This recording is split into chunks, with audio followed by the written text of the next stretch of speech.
Vous savez, il y a une sorte de solitude qu'on ne connaît que dans la vingtaine, dans une grande ville qui ne vous a pas encore accepté.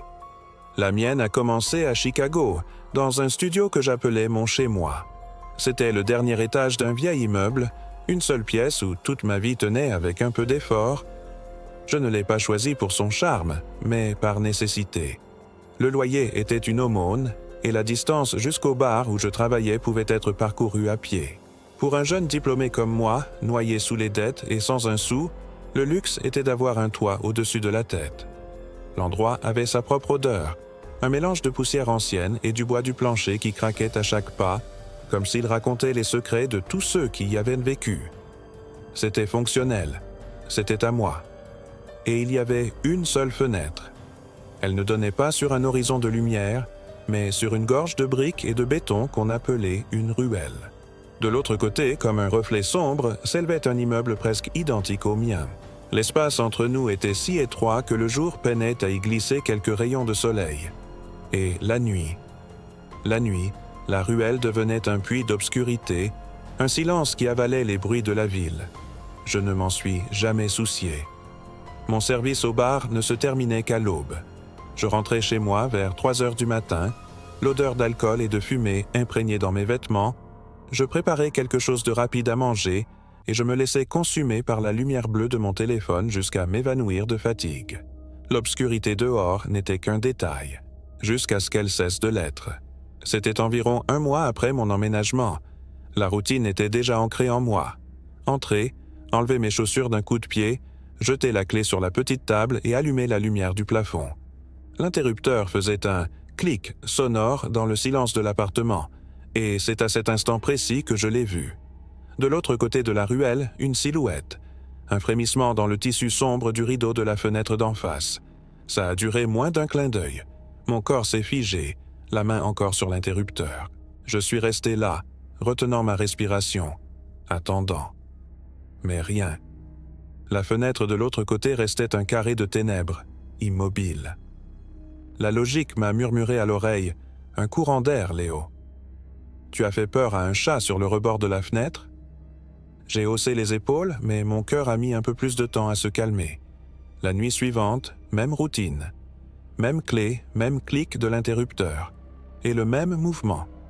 Mais cette fois, ce n'était pas un frémissement. Cette fois, je l'ai vu avec une clarté qui m'a glacé le sang. J'ai vu les contours de doigts pâles écartant le rideau. Une fente s'est ouverte dans l'obscurité. Et pendant 1 seconde, j'ai senti que quelque chose me regardait depuis ce vide.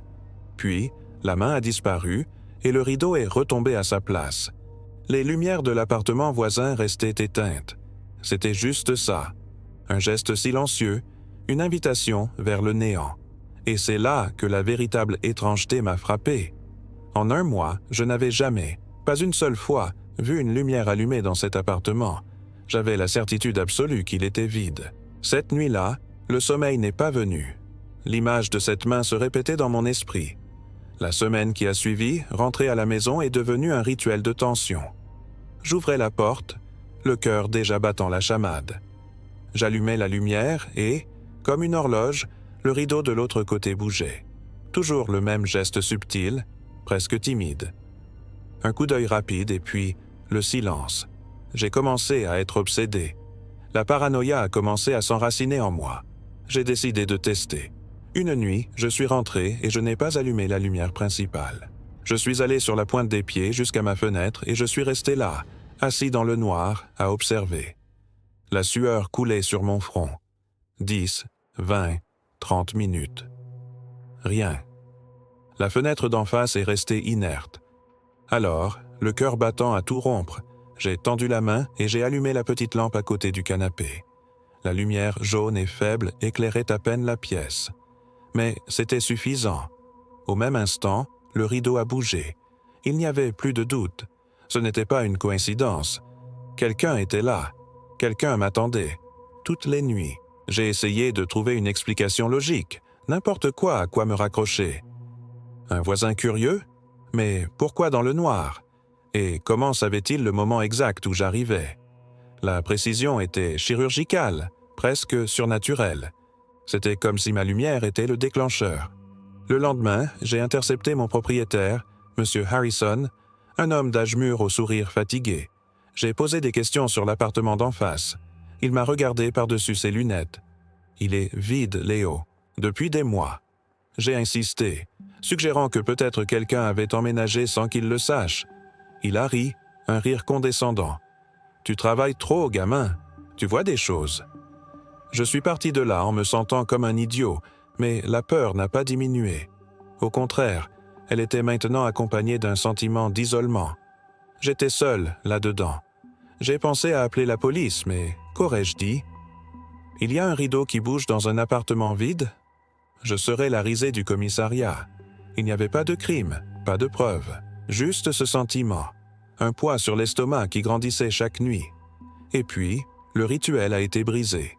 Je suis rentré chez moi vers 4 heures du matin, plus tard que d'habitude. Le bar avait organisé un événement privé et j'étais épuisé. Mon esprit était un brouillard de fatigue. J'ai tourné la clé dans la serrure et la porte s'est coincée sur quelque chose. Sur le seuil, coincé entre la porte et le cadre, il y avait un bout de papier. J'ai pensé que c'était un prospectus, un déchet, mais quand je l'ai ramassé, j'ai senti la texture froissée, personnelle. Mes doigts tremblaient tandis que je le dépliais sous la faible lumière du couloir. Il n'y avait qu'un seul mot, écrit d'une écriture hâtive et anguleuse. « Salut ».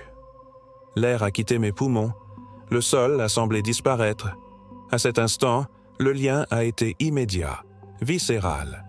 L'observateur n'était plus de l'autre côté de la ruelle, il était venu à ma porte.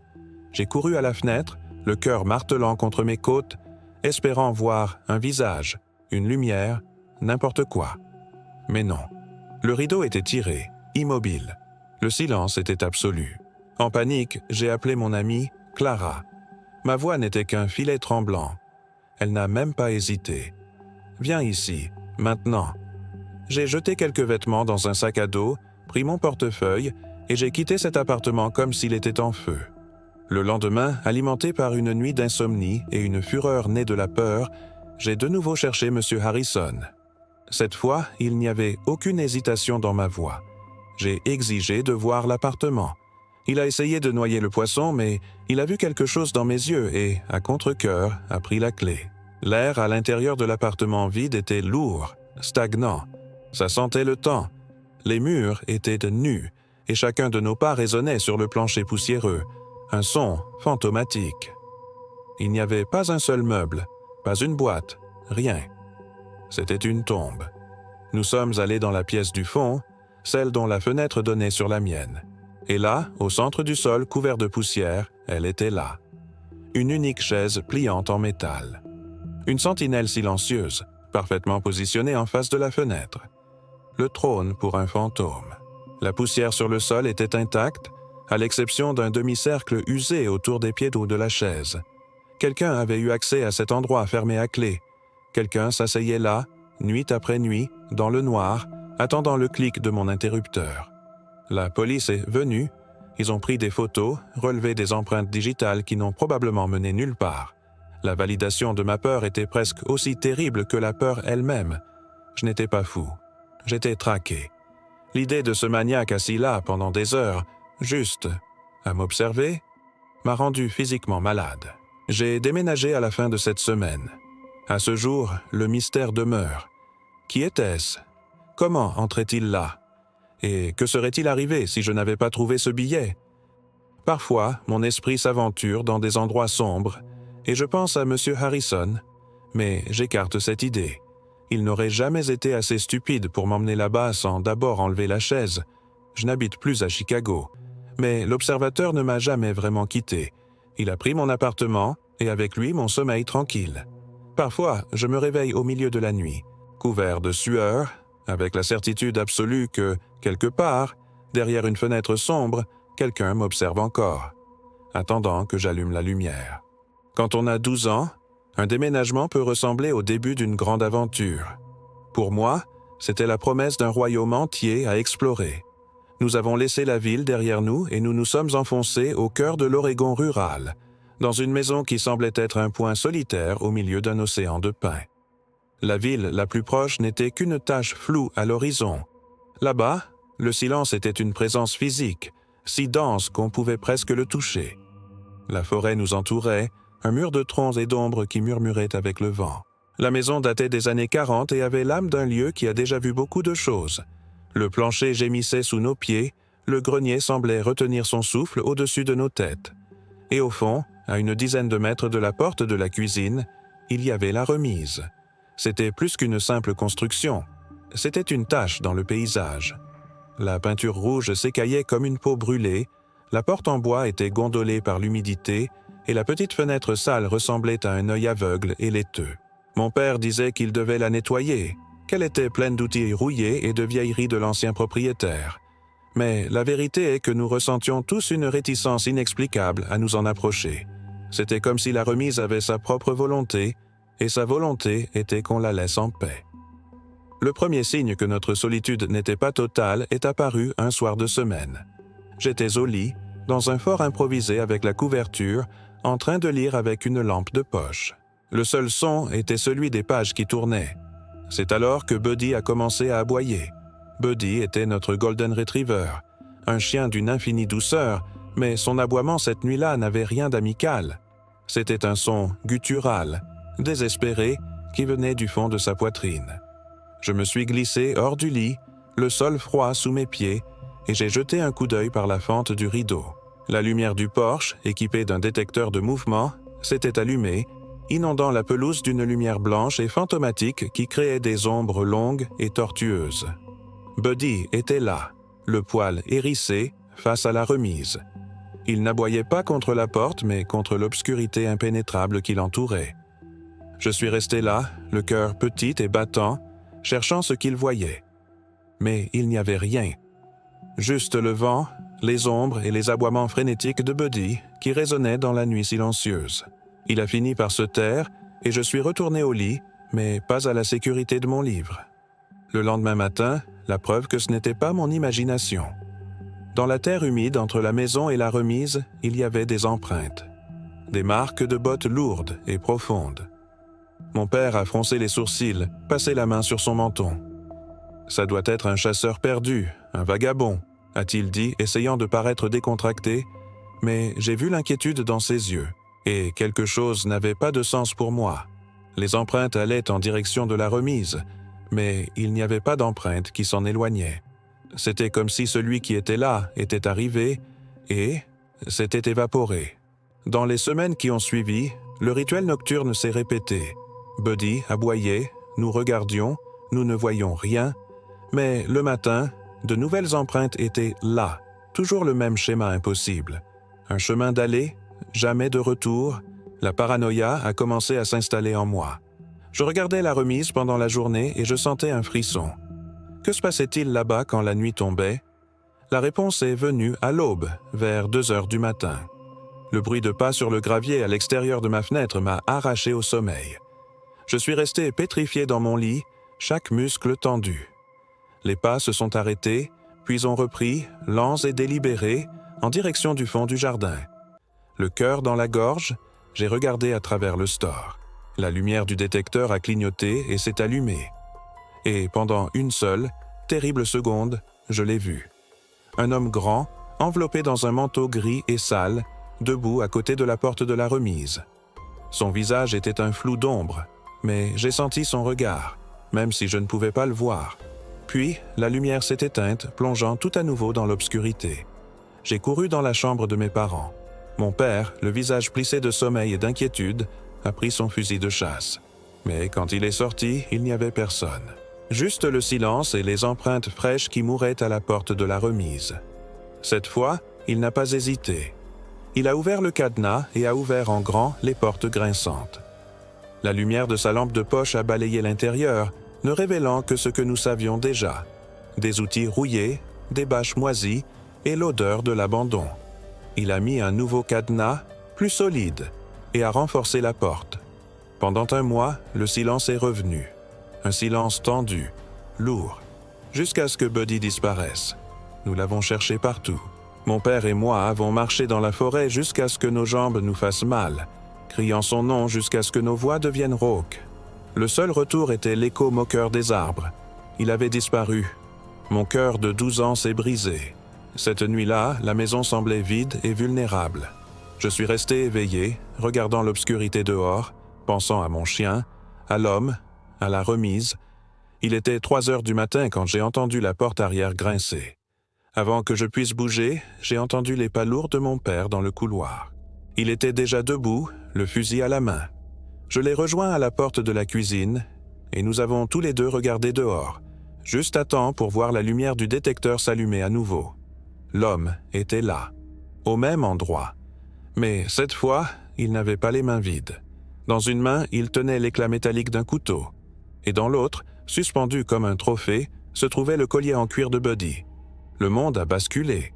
J'ai senti l'air se transformer en glace dans mes poumons, une sensation de vertige et d'horreur si écrasante que mes jambes ont fléchi. Mon père a poussé un cri, un rugissement de pure fureur, et a levé le fusil. L'homme s'est retourné, non pas avec panique, mais avec un calme délibéré, et a disparu dans l'obscurité de la forêt. La police est venue. Ils ont tout fouillé, mais il était un fantôme. C'est ce qu'ils ont trouvé à l'intérieur de la remise qui a transformé notre peur en terreur pure. Le sol en terre battue avait été balayé. Dessus, quelqu'un avait gravé des symboles étranges, des spirales et des formes qui ressemblaient à des yeux. Dans un coin, un petit tas d'ossements d'animaux. Et pire, bien pire, derrière un panneau lâche dans le mur, un sac à dos. À l'intérieur, des portefeuilles, des montres, une bague de femme et un carnet. Les pages étaient remplies d'une écriture irrégulière et fébrile, de divagations insensées et de dessins. Des dessins de maisons, de familles en bonshommes allumettes et des dessins de notre maison, avec 3 bonshommes allumettes à l'intérieur et des dizaines d'yeux nous observant de l'extérieur. Il n'y avait plus de discussion. Nous partions. Cette dernière nuit, alors que je mettais mes affaires dans des cartons, j'ai regardé par la fenêtre. Le ruban jaune de la police sur la remise flottait comme un fantôme. Et puis, je l'ai vu, juste à la lisière de la forêt, là où l'obscurité était la plus profonde, un visage, pâle, qui m'observait. J'ai cligné des yeux et il a disparu. « Papa !» j'ai crié, un son déchiré de panique. Il est revenu. Mon père a fait irruption dans la chambre, le visage un masque de fureur. « Où ?» a-t-il grondé. J'ai pointé la lisière des bois. Il n'a pas hésité. Il est sorti en courant, et le son des tirs du fusil a déchiré la nuit, un cri de colère et d'impuissance résonnant à travers la forêt. Il ne tirait pas sur une cible. Il tirait sur la violation elle-même, sur la frustration d'être chassé de sa propre maison par un mal qu'il ne pouvait ni comprendre ni combattre. À ce moment-là, j'ai su que mon père, l'homme le plus fort que je connaissais, voulait tuer ce fantôme. Quelques jours plus tard, nous sommes partis. Nous avons laissé derrière nous la maison, la forêt et la remise. Mais la remise ne nous a jamais vraiment quittés. Elle est devenue un endroit dans mon esprit, un endroit sombre où je sais que, pendant un temps, nous avons été observés, catalogués et peut-être choisis pour quelque chose qui, heureusement, n'est jamais arrivé. Il y a une promesse silencieuse que la nature sauvage vous fait. La promesse que, si vous vous éloignez suffisamment de la civilisation, vous trouverez la paix. C'est cette promesse qui nous a conduits, à l'été 2018, au cœur des montagnes Blue Ridge. Nous étions 5. Moi, Ricardo, son jeune frère, Léo, sa petite amie, Sophia, et ma meilleure amie, Julia. La vingtaine, fraîchement sortie de l'université avec le poids du monde qui commençait à peser sur nos épaules. Nous avions besoin de fuir. Nous avons choisi un point sur la carte qui était plus une suggestion qu'une destination. Un endroit si profond dans le parc national que le signal de téléphone portable mourait des kilomètres auparavant. L'air y était différent. Il sentait le pin, la terre humide et le temps. Les arbres étaient si hauts et si denses que le ciel semblait lointain. Une tapisserie bleu foncé qui se devinait entre les branches. La première nuit fut exactement ce que nous cherchions. La randonnée, le poids des sacs à dos, le soulagement en trouvant la clairière parfaite près d'un lac aux eaux sombres. Nous avons monté nos tentes, le son du nylon et des arceaux brisant le silence millénaire de la forêt. Le feu de camp crépitait. Nous avons cuisiné des plats simples qui avaient le goût d'un festin. et lorsque l'obscurité totale nous a enveloppés, les étoiles sont apparues une explosion de lumière froide qui nous rappelait à quel point nous étions petits. Le silence de la forêt était une berceuse. C'est lors de la deuxième nuit que la forêt a cessé de chanter et a commencé à observer. Nous étions autour du feu, vers 11 heures, l'alcool nous rendant bruyants et insouciants. C'est alors que Ricardo s'est tendu. Il s'est arrêté au milieu d'un rire, les yeux fixés sur la muraille d'obscurité au-delà de notre cercle de lumière. « Vous avez vu ça » a-t-il murmuré. Le rire s'est éteint. Nous avons suivi son regard, mais tout ce que nous avons vu, ce sont des ombres dansantes. Il a juré avoir vu une silhouette, un contour humain se déplaçant rapidement derrière un arbre. Léo a essayé de briser la tension avec une blague sur le Bigfoot, mais personne n'a ri. 20 minutes se sont écoulées. Le silence est revenu, mais maintenant il était différent. C'était un silence de prédateur. Et puis, le son d'une branche qui se brise, fort et sec, venant exactement de la même direction. Personne n'a eu besoin de rien dire. Julia, le visage pâle à la lueur du feu, a dit qu'elle voulait dormir. La soirée était terminée. Nous avons éteint les flammes et l'obscurité nous a avalés. Cette nuit-là, je me suis réveillé avec un son qui n'appartenait pas à la forêt. Une respiration. Une respiration rauque, lourde, presque un grognement contenu, venant de l'extérieur de ma tente. Si proche que je pouvais sentir la vibration à travers le nylon. Je suis resté immobile, le cœur martelant contre mes côtes. Mon esprit s'emballait, essayant de trouver une explication logique. C'est un des garçons, il est allé uriner. Mais il n'y avait pas de bruit de pas, ni de fermeture éclair. Juste cette respiration effroyable, qui ressemblait à celle d'un fumeur invétéré, pleine d'efforts et de faim. Elle s'est déplacée lentement autour de la tente, s'arrêtant de l'autre côté. Et puis, le silence.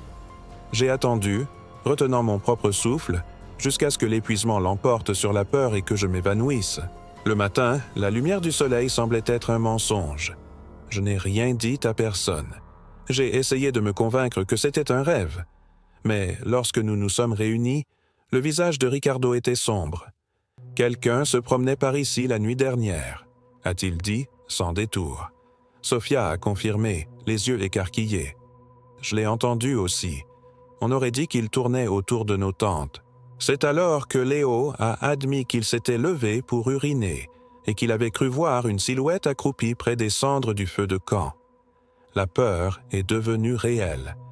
Nous avons commencé à chercher et nous avons trouvé des empreintes de pas, faisant le tour des 3 tentes. Mais dans une flaque de boue près du lac, il y en avait une qui nous a glacés. Ce n'était pas une botte de randonnée, c'était la marque parfaite d'un pied humain, nu. L'image était si anormale, si primitive, qu'elle a brisé tout espoir qu'il s'agisse d'un simple campeur perdu. Les empreintes allaient en direction de la forêt et, tout simplement, disparaissaient. Cette 3e nuit, il n'y avait plus de rire.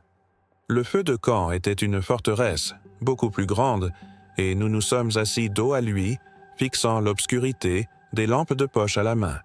Il était 2 heures du matin quand le bruit de feuilles écrasées a commencé, plus proche cette fois, et avec lui, une voix, un murmure bas, guttural, aux mots inintelligibles. Par réflexe, Ricardo a pointé sa plus puissante lampe de poche en direction du son. Le faisceau de lumière a fendu l'obscurité et, pendant une fraction de seconde, a éclairé une scène sortie d'un cauchemar. Accroupi derrière un arbre se trouvait un homme. Sa peau avait une blancheur fantomatique dans la nuit. Il était complètement nu. Quand la lumière l'a frappé, il ne s'est pas levé pour courir. Il a reculé en rampant, disparaissant dans les ombres non pas comme une personne, mais comme une araignée. La panique nous a saisis. Sophia a commencé à pleurer doucement. L'idée de nous séparer pour entrer dans les tentes était impensable. La suggestion de tout remballer et de repartir dans le noir semblait être un suicide, avec l'image de cet être nous traquant dans la forêt. Nous sommes restés là, blottis les uns contre les autres, otages de la nuit. Je n'ai pas dormi. Chaque craquement, chaque soupir du vent, c'était lui. Des heures ont passé. Le silence est revenu. J'ai commencé à penser qu'il était peut-être parti. « S'il vous plaît, Que ce soit un cerf, me suis-je murmuré en entendant un bruissement lointain. Et c'est alors que la voix est venue de l'obscurité, claire et calme. « Je vous vois !» Ce n'était pas un cri, c'était une affirmation. Et ce n'était la voix d'aucun de mes amis. J'étais glacé. Mon corps refusait de bouger, de crier. Je ne savais pas si les autres avaient entendu. Et puis, l'horreur est devenue personnelle. J'ai senti une légère secousse sur ma tente. J'ai regardé, et la fermeture éclair a commencé à descendre, lentement. Le son métallique et lent des dents qui se séparaient, une par une, était le son le plus fort que j'ai jamais entendu. C'est ce qui a brisé mon envoûtement. J'ai crié, un cri aigu, primitif, qui a déchiré le silence, et cela a déclenché les autres. Le campement a explosé dans une cacophonie de cris et de panique. Quiconque était de l'autre côté de la fermeture éclair s'est enfui. J'ai refermé la glissière avec des mains tremblantes, et nous avons passé le reste de la nuit à nous crier les uns aux autres entre les tentes, juste pour prouver que nous étions encore tous là. Au premier signe de lumière, nous avons fui. Nous n'avons pas rangé nos affaires, nous les avons jetées dans les sacs à dos et nous avons couru. Le retour fut un flou de paranoïa, chaque ombre semblant nous suivre. Au poste des gardes forestiers, nous avons raconté notre histoire. Le garde, un homme au visage fatigué, nous a écoutés sans surprise. Il a confirmé. Il y avait des signalements. Un homme, peut-être plus, vivant dans ces bois. Parfois, il vole de la nourriture dans les sacs à dos, a-t-il dit, marquant une pause. D'autres fois, ils font des choses pires. Nous n'avons pas demandé ce qu'étaient les choses pires. Dans la voiture, nous avons essayé de rire, un son creux et désespéré, mais la peur est venue avec nous. Elle vit dans le souvenir de ce pied nu dans la boue, dans l'image de cette peau blanche dans l'obscurité. Et, pour moi, elle vit pour toujours dans le son lent et délibéré d'une fermeture éclair qui descend au milieu de la nuit.